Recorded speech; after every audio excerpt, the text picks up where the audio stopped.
Hi, I'm Dan. And I'm Mark. And this is the Dark Ballcast. This week sponsored by your new local pub, the Invalid Tray.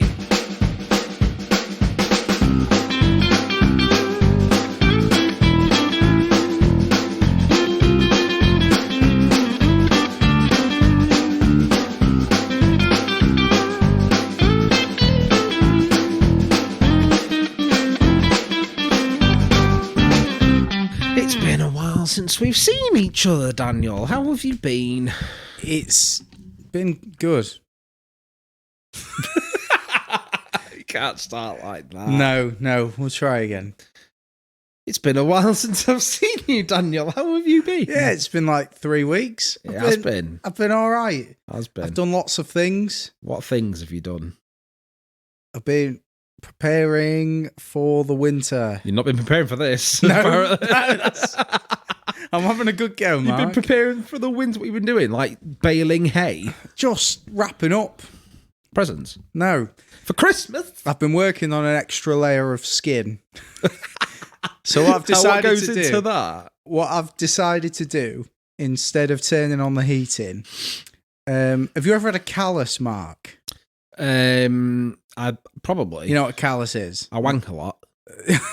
So you know, like just when, when your skin hardens yeah. a little bit. So I've come up with a technique. So each day, I slightly rub myself against something slightly rough, and over time, I'm developing an extra hardened skin. Imagine if you were just one big callus. I reckon you'd be warm. Dan the callus. It'd be like living inside of your very own dead skin blanket. And a new death metal band was born, Dead Skin Blanket. And that is how we're starting episode 38. What you been up to, Mark? Dead Skin Blanket. Ooh. What I've been just chilling out under some living skin blankets. Yeah. Now, I've been asking myself, you know, the Milky Way chocolate bar. Oh, yeah. For American listeners, over there it's called a Milky Way chocolate bar. I want you to tell me what the fuck's in it. Oh, what's the white shit? Well, it's not nougat, is it? I don't know. What is it? It's not the same shit that's in Mars bar either, is it? Nah, it's brown. Is it? Different colour? The stuff in Mars bar's brown, and the stuff in the Milky Bar's white. I thought it was the same colour. Oh, mate. Race war. I don't know. What is it? It's kind of like sweetened cloud essence, isn't it? Alexa. No. What's inside a Milky cancel. Way? Sorry, I don't know that. What's inside a Milky Way chocolate bar? No, she's gone now. I'm cutting that whole bit out. What is it? It's just whipped sweetness. Whipped sweetness. Is it meringue? It's not, mate, I've seen meringue before and it's not meringue. Meringue's Are crispy, you suggesting I've never once seen meringue? Well, Milky Bars aren't crispy, Mark. They did do a crispy version. What's inside a Maltesers? Malt. Malt. Honeycomb. What? It's not honeycomb, Biscuit. Is it? Why does it dissolve so easily? Because you've got a very acidic mouth. What the fuck are we on about? What's nougat anyway? It's the updated version of Old Gut. Now that is a classic joke. It's good, clean, family fun. If you don't put one of the little drum... And that's where we're ending the segment there. Worst intro ever. So... The reason I started thinking about that is because it was recently Halloween. Oh, yeah. Spooky. Oh, did you do it for Halloween? Took kids trick-or-treating. Oh, fair enough. You know what I mean? And Daniel, got some chocolates and stuff, and one of them was a Milky Bar, and I was looking at it, and I was like, what is it? But anyway, Bonfire Night's not long gone past either, is it? Mm. And it struck me, what are we celebrating on Bonfire Night? Is it the brutal torture and execution of a man who didn't really have a lot to do with the whole gunpowder plot, Or are we celebrating attempted terrorism? I thought we were celebrating the invention of fireworks. In the only way you can imagine setting them off. And what? Wait, 1 second. Guy Fawkes. That's the guy, Fawkes. He was killed because he tried to overthrow Bonfire Night, wasn't he? I don't know. Can you It was like tell the Grinch. me the story? It was like the Grinch before the Grinch. So I thought it was more like the Pied Piper of Javelin. So there was a man in. There was like a man, and he had a pointy beard, didn't he? Yeah. And a pointy nose, like a Punch and Judy puppet. Like V for Vendetta. Yeah, right. And he lived on a mountain Made of fireworks. in the hillsides of Yorkshire. And once a year, he'd come down and he'd try to put a stop to Bonfire Night, as you know. Right. So it all happened in about 2008. It all came to a head when all the village people, they went, no, this ain't right. What, the band? They were YMCA-ing, and they were like, no, we've had enough of this Guy Fawkes. I preferred his brother, Man Spoons. Man Spoons. So, What is it? What do you smell? So they got Man Spoons. So they got the biggest firework they could find, and they strapped him to it, right, upside down, A bit like Toy Story. Yeah, a bit like that. And Guy Fawkes, best mate, Buzz Lightyear was there.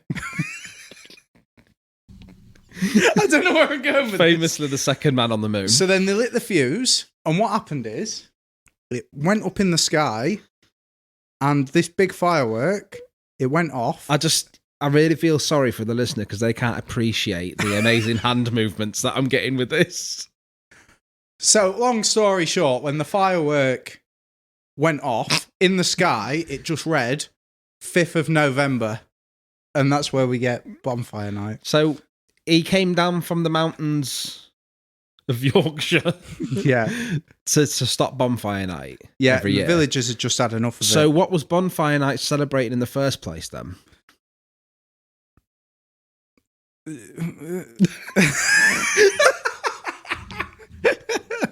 You sound like a gay man who's just seen a vagina. The thing is, Mark, nobody knows. That's the big mystery.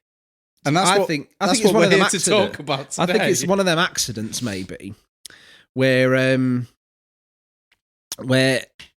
you know when like Alexander Fleming accidentally created penicillin. Yeah. I think maybe someone accidentally set fire to something that was really important Yeah. one day, and someone got really angry. What the fuck are you doing? Why are you burning my child? Child? It's the first important thing I can think of. Right, okay, yeah. But to be fair, You could have said absolutely anything. the things that went through, because I wanted it to be important, but the things that went through my head, it went car, bread, child. Bread. I don't know where bread came from. It's important though, mate. Yeah. So, why are you burning my child alive? Alive now? Yeah.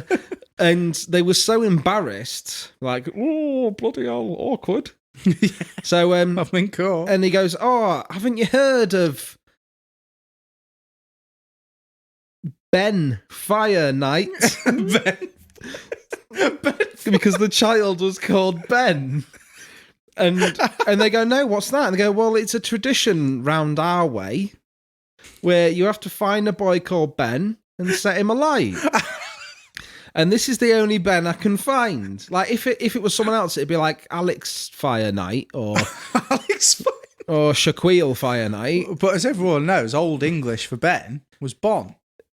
Or well, yeah, that, or it's just been bastardized a little bit over time. You know, people sort of, you know, old words become new words and that kind of thing. So that's how we've got to Bonfire Night, where we used to just burn kids called Ben alive. And now, because we can't find any kids called Bon, we've started setting fire to sticks instead. I think that went very well. I just derailed the whole thing, I think. I had a nightmare. night before last. Yeah. I barely ever dream. I don't dream very often, but I had a nightmare. Right. And most people, when they have a nightmare, it's about having their child Ben set alight, or classics. Falling from a massive building and dying. Do you know what I had a nightmare about? Go on. I got on the bus to go to work, and instead of the normal £2.20, it was £4.49. That's genuine. Mate. That's genuine. I woke up and I was like, I can't afford that every day. What am I going to do? I've just bought a house. Gas and electric's through the roof. I can't afford £5 a day. Mate, I have had more terrifying... Now I'm going to have to walk. I've had more terrifying pisses. And honestly, it woke me up and everything. That's how poor I am. Mate, your nightmare wasn't about the bus fare. It was about you having to walk to work. And do you know what? It was only this morning when I actually got the bus for the first time since the nightmare. When I asked for a ticket, I said, I want a town, please. And he went, £2.20. And I went, You could breathe again. Oh, thank God. It was all a dream. Boy, Do you know what? I'm not making up any of this either. It's all completely true.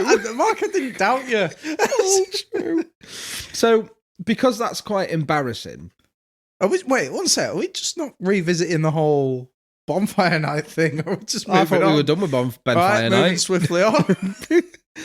Because that's quite embarrassing for me, I thought I'd bring up something that's quite embarrassing for Don't say me. Women. Oh, okay. Everywhere. I mean, can you? Can we do that? Yeah, because it's our podcast. All right, fair enough. So I'm just going to read you the the title of this article. It's a little bit out of date because it's from the 1st of November. So the statistics in this article might be a little bit slightly out of date. It's in the skincare section of this website, Glamour Magazine. .co.uk. Not the thing I normally read, but my beautiful wife brought my attention to it because she knew that it would make its way into this podcast. So here's the title of the article: TikTokers, I'm hooked. Yep. Are smearing period blood on their faces in the name of beauty. Oh no. No. What? Why can't they leave the things that come out of them alone? Because they were vabbing last time, weren't they? Where they were, yes. Where they were rubbing like vag juice on them. Yeah, but when it got to that time in the month, they thought, oh no, I can't rub my vag juice on me. And then they realised. And they thought, fuck it, it's face mask. Is that what they're using it as? Yeah. Oh no. I'm going to read you some of the article. So for many of us, our period aren't exactly a fun time of the month. Cramps, hormone rages, leaks. The list goes. Why are they scared of big onions? Massive spring onions at that time of the month? I think leeks are more summer onions, aren't they? Summer onions? Yeah, if a spring onion's the small version, the summer onion. However, for others, it's proved to be the perfect time to start a natural beauty ritual. No. One that involves rubbing your menstrual blood over your face in the name of beauty. It's called a period face mask, and it's all over TikTok right now. In fact, #period face mask videos have amassed 6.4 billion views. You remember that time Bear Grylls drank piss?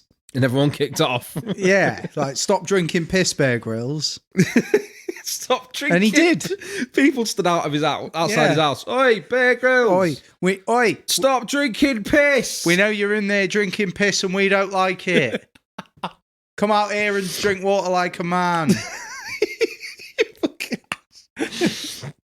While it has many of us turning away at the thought, and rightly so, others are adamant that this is the new and natural way to getting beautiful skin, absorbing nutrients from your own body back into your skin in a way of connecting to your femininity and giving back to Earth.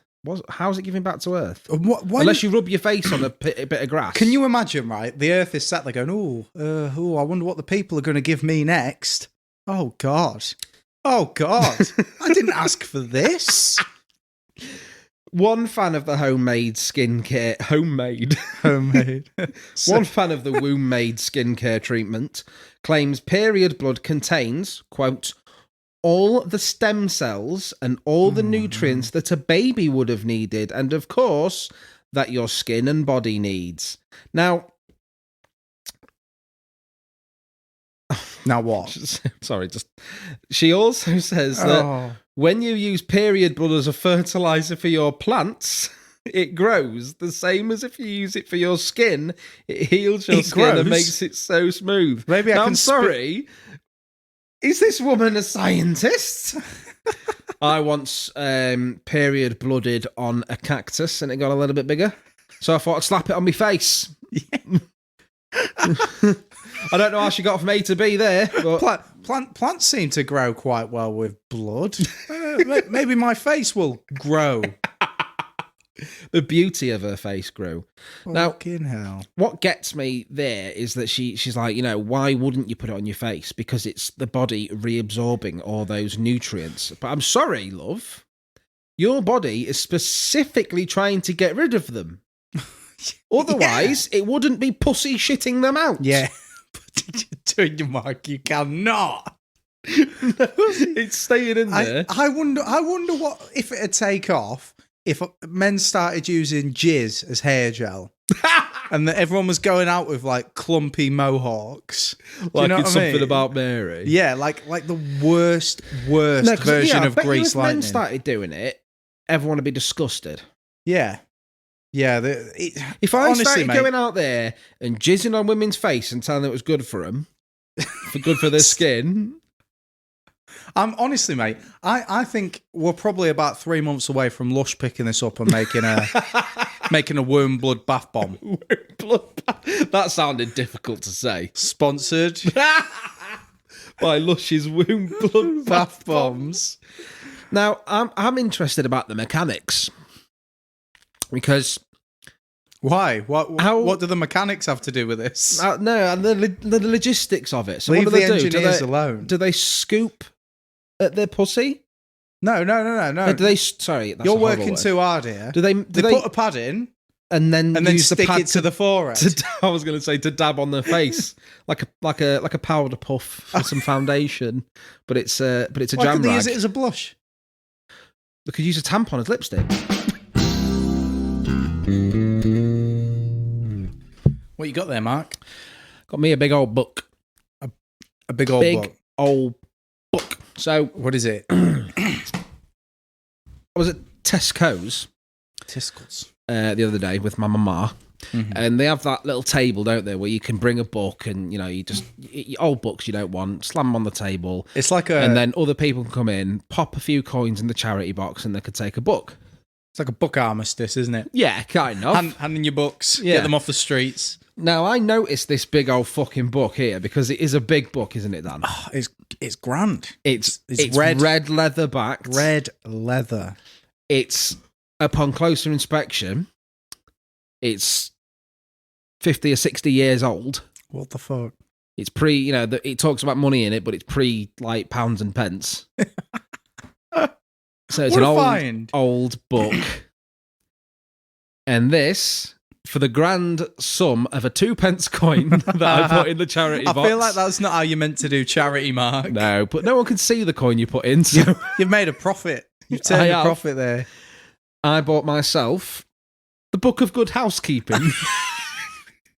I just can't believe that's a thing. Compiled by the Good Housekeeping Institute. Oh no, there's an institute. It's not dated, but like I said, because of the way it talks about money and just the smell of the book alone, it's got to be 60s it smells or 70s. Earthy. Yeah. To me, it smells like it's been buried once or twice. It smells like what I imagine Jumanji smells like, the game. It's got 5 sections and lots of chapters. The sections, the first one is setting up house. Right. Running the house. The family in the home. And doing it yourself and your new house. Okay. The chapters for running the house is budgeting and shopping, Okay. housework made easy, home laundry work, Mm-hmm. meal planning, everyday cookery, It's all pretty standard. giving a party.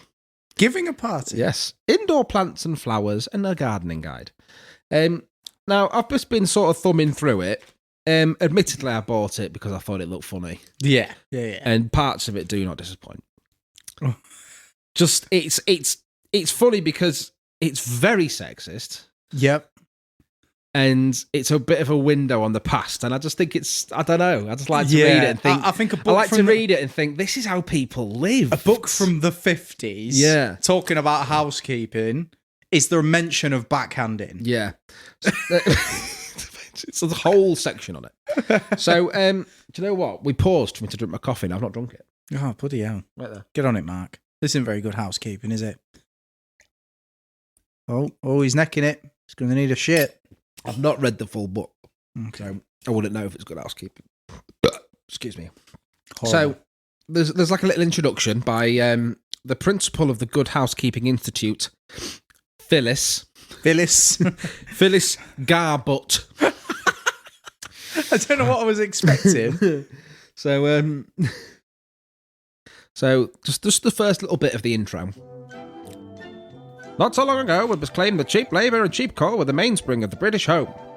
Now times have changed. Coal is no longer cheap, and labour is seldom available. So usually just one pair of hands has to cope with the multitudinous variety of jobs, some skilled, some not so skilled, which are included in the all-embracing term housekeeping. The modern housewife has to compare many functions with those of mistress of her house. She will almost certainly do her own shopping and cooking, and probably a good part of the household washing and cleaning. More and more, she is her own interior decorator, handywoman, and often gardener. While if she is the mother of a young family, she will probably have very little assistance in looking after her children until they reach school age. Even with the willing help of the man about the house, the average housewife today leads a very full life. But whatever type of accommodation, the basic requirements today are the same.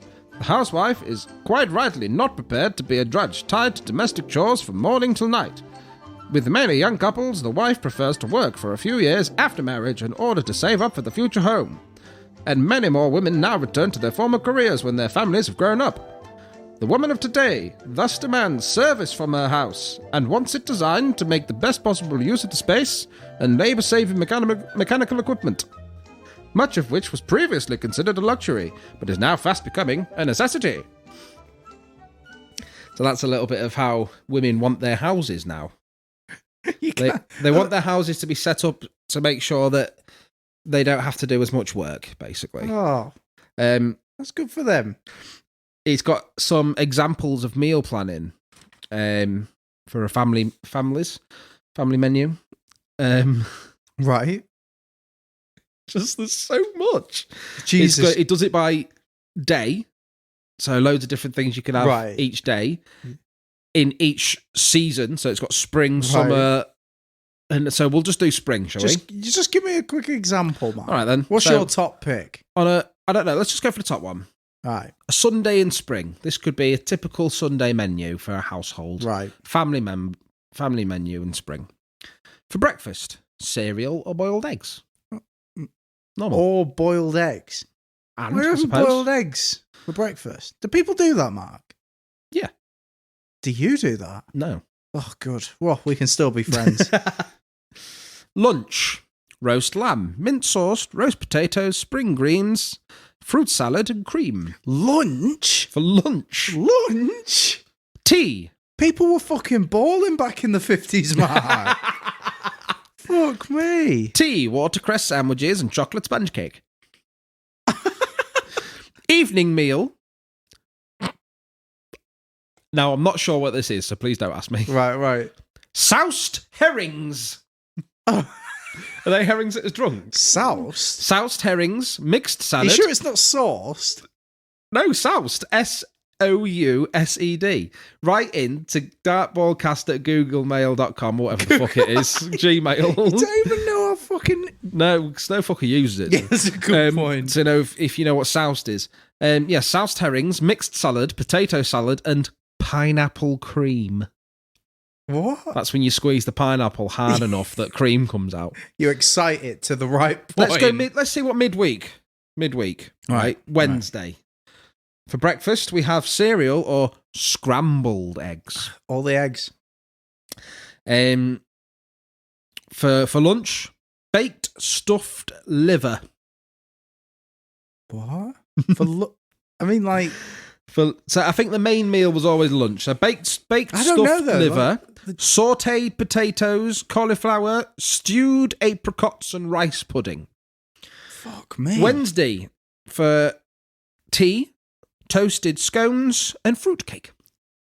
Evening meal, grapefruit, kedgeree, baked tomatoes, and honeycomb mould. What the fuck is that? What's happened in the last 70 years, Mark, that we've lost touch with such great culinary masterpieces? What about Saturday? Do you know what I had for lunch? What did you have for lunch, mate? What did you have for lunch? Do you know what I have for lunch every day at work? What? A fucking off-brand pot noodle and a bag of pork scratchings. I had a bag of McCoy's crisps today and a Christmas dinner flavoured pot noodle. Yeah, what happened to fucking roast beef and Saturday?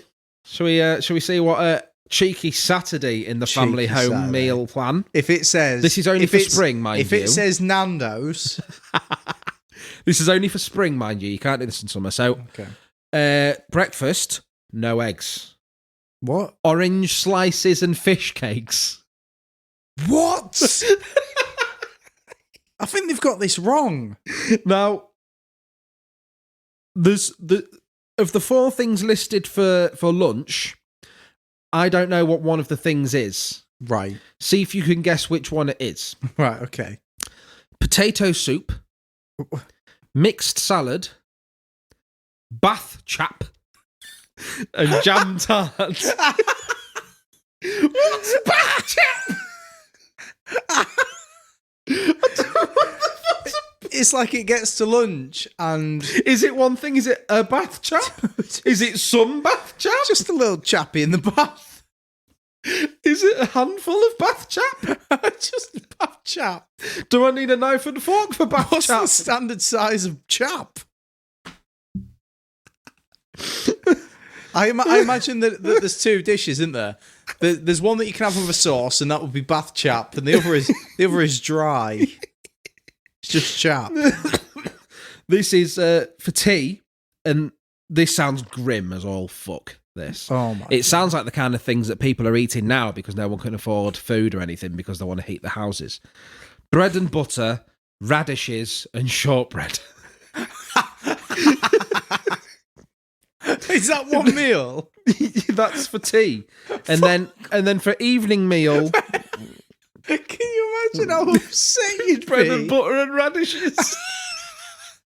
You just chow down on a bowl of radishes. Oh, I wish I had some bath chap. The problem is, what was it? Bread and butter, radishes and shortbread. Like, you can't combine any of those things.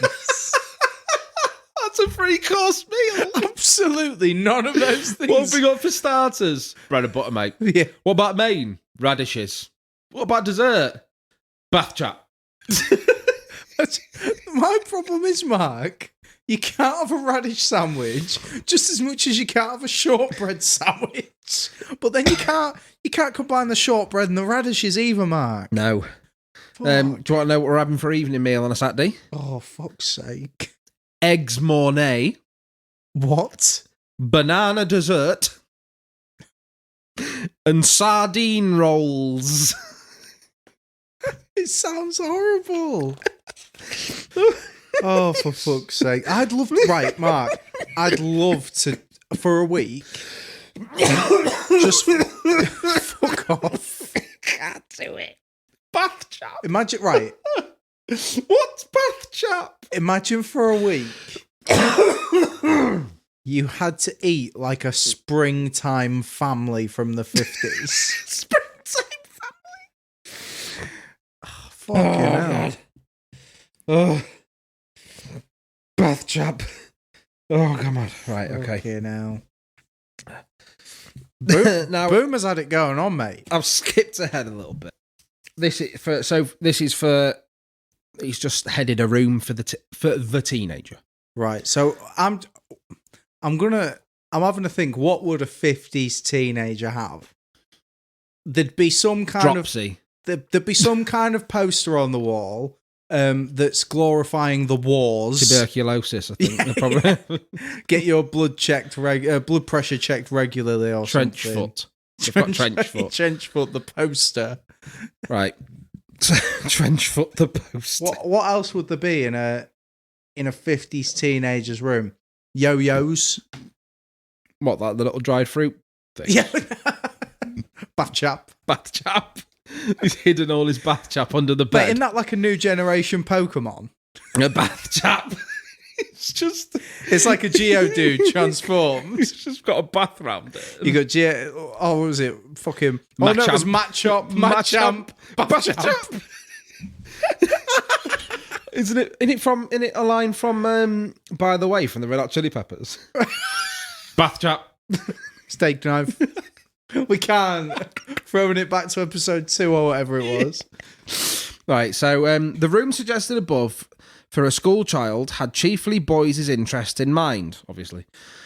Since boys devote themselves more keenly to hobbies than do girls. Oh, no. But when they reach their teens, girls begin to stamp their feminine personality onto their bed-sitting rooms. Bed-sitting rooms? You think that's not too bad? You know, she's coming into her own. She's stamping her personality Up until down. that point, don't bother decorating. That's what that's saying. So she's become a teenager. She's becoming more of aware of herself. She's putting a stamp on her own room, and then it carries on. Even when she is living at home, a girl loves to show her skill at homemaking in her own corner of the house. If it is at all possible, she should have a sizable room into which she can invite her friends and where she can read or sew in peace. Oh my God. If a teenager has a place in which she can be alone when she feels the need for privacy, she is likely to be more tolerant and pleasant to live with when the family is gathered together. It should also be a very versatile room since it has to serve many purposes. The best way to plan is to think first of its various functions. It needs a conversation corner with the fire as its focus. Fuck. And here... There's a fire in a bedroom. I know, innit? The fire? And like it's been mentioned before, or that it's just a given. It's just going to be The fire? Yeah, why not? The fire should be the focus for the conversation corner of the room. Hell. And here, there should be a couple of comfortable, small, low chairs and a bright rug. A striking or restful picture, whichever appeals most to the girl, gives interest to this part of the room. Next, the room must have a working place. The central point here will be a desk with bookshelves for the studious girl, a table for the art student, and for the girl who likes to make her own clothes. A small radio will give the teenager opportunity to listen to programs not equally enjoyed by the rest of the family. Fuck. Right. I'm not being funny. The amount of shit that's in this room, each fucking corner seems like it's got its own postcode. It must be enormous. Oh, right. So here we get on to chapter 20. Looking after yourself. Oh, no. Today's housewives frequently find it difficult to spare time for themselves. So many of them are already combining housekeeping with a full-time job, and so many more are mothers of young families and find it hard to snatch even a few minutes' freedom. To them, we can only make a suggestion. If there just is not time for everything, then obviously something must be left out. But need this always be personal appearance? Oh, no. Suggesting that that's the one thing that the career woman who is also a housewife gives up on. Yeah, it just stops caring. And I'm not being funny. This book was definitely written by a man, wasn't it? No, it's Phyllis. Come on. Oh no, Phyllis did the intro, so I don't know. I bet. Oh mate, I bet the name Phyllis Garbot or whatever it was. I bet it's like an anagram of It's Phyllis Bath Chap. it's an anagram for like William Smithson. Let me just read that line again because the rest of the paragraph is a masterpiece of sexism. Oh God. To them, we can only make a suggestion. If there just is not time for everything, then obviously something must be left out. But need it always be personal appearance? Doesn't any family appreciate the mother who, whatever she may privately have left undone, manages somehow to keep her appearance trim, her hair and eyes shining, her skin clear, and her movements lively and young?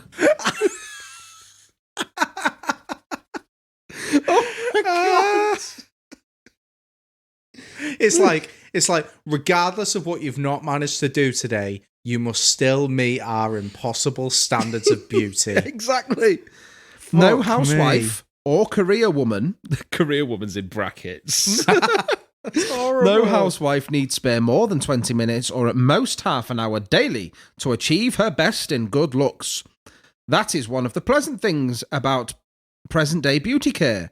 There is no complexion so neglected, no hair so fuzzy and unkempt, that a little real thought and care cannot improve. Oh. All women of whatever age should, of course, to take pride in their appearance, and there is an obvious link between this pride and a happy, self-assured personality. Oh, for fuck's sake. Isn't it horrendous? Yeah. It's just when you think it's done, it keeps going. Oh, it's just the book. It just keeps on giving, doesn't it? Yeah.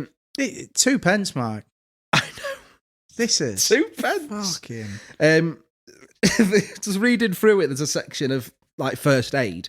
So what to do if someone has, like for instance here, fracture, or an infectious illness. Like what to do? Right. One of them is gas poisoning.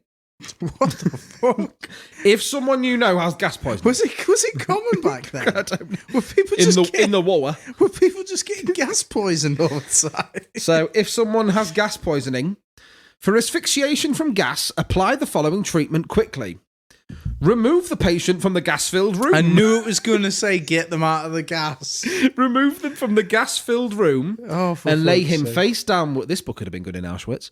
And lay him face downwards in the fresh air with the head turned to one side and arms stretched out. Remove any false teeth from the mouth and draw the tongue forward. Send for a doctor. And meanwhile, keep the patient warm and treat for shock. See separate entry on shock. Now, that leads us to what's possibly my favourite section. Go on. What can possibly top this? It's in the it's in the first aid and home nursing section. Right. It's called Catering for the Invalid. Oh, fuck. This book goes fucking hard. Oh my God. Careful attention to the invalid's food is often one of the greatest factors. 1 sec. We skimmed over the fact it says catering for the invalid. Like there's just a village invalid. And it's everyone's job to look after him. Yeah. No, I think it's if you've got a house invalid. Fuck me, man. What? We can't normalise this kind of conversation. If one of your kids, for the purpose of this conversation, it's the 50s. Yeah, all right. We've gone if back one of in your time. kids is bedbound, Is that or what if your old mother lives for you and she shits herself all the time. Oh that God, kind it of thing. feels like a slur, doesn't it? Yeah, what old? Or invalid? Invalid. You don't see the word invalid much nowadays, do you? I don't know if you can. Well, we're going to find out when this episode comes out. Shit. Careful attention to the invalid's food is often one of the greatest factors in helping recovery from an illness. I think it's for people who are just ill. Oh my God. Or is that what it recovering, means? maybe. I don't care. 1 sec. Alexa, Oh, you can do it. what does invalid mean? As a noun, invalid is usually defined as an infirm or sickly person. As an adjective, invalid is usually defined as unable to care for oneself due to infirmity or disability. As a verb, invalid That'll do. That'll do. Alexa, stop. Yeah. So basically, someone who can't look after themselves. Right, okay. Because of some sort of illness or disability. I don't think you can call them invalids. I can call them what the fuck I want. What they're going to do. Any instructions which the doctor may give with regard to diet should be strictly observed. It is not advisable, even when in perfect health, to attempt to follow a special diet without the full approval of a doctor. Okay. So it tells you how to make something called the invalid's tray. Which I think... Mate, do you know that sounds like... Do you know, like... It sounds like the company that makes hospital beds. Do you know when you... Do you know when you were back at school and there was all those horrible, like, sex moves that no one ever did?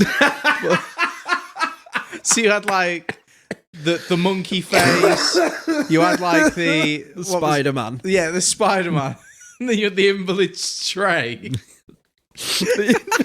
I'm gonna make something up for invalid's tray. Okay. So, the invalid's tray. This should always be daintily laid with a fresh, pretty cloth and attractive china. If possible, use individual serving dishes with covers to keep the food hot. Failing these, small helpings of food should be given, and the plate covered with an inverted porridge or soup plate to keep in the heat. What? Mark, if we ever open a pub... The invalid's tray. In the south of Wales. Should we go for a drink? Where'd you fancy? The invalid's tray? But your thing is you shorten pub names, don't you? So people will either call it the invalid or the tray.